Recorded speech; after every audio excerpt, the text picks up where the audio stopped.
Hello and welcome to today's Trigger 2-minute tutorial. Now last time we spoke about Step to Next and I set up a project in standard layout, and since most of the tutorials so far in this series have been in grid layout, I thought I'd spend today just explaining some of the differences between standard layout and grid layout. And the biggest difference between the two is that with standard layout, your cue buttons are stacked either vertically or horizontally, and there are never any gaps. So you can see here we've got 3 columns of cue buttons stacked vertically. And if I was to select a cue button and delete it, then you would see that all the other cue buttons shunt up to fill the space.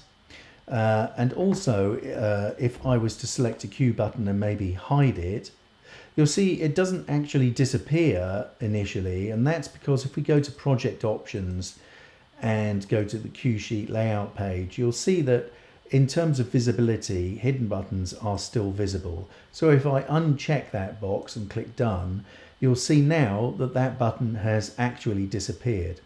Now the difference between that and deleting the button from my project is that that button is still actually in my project, it's just not visible.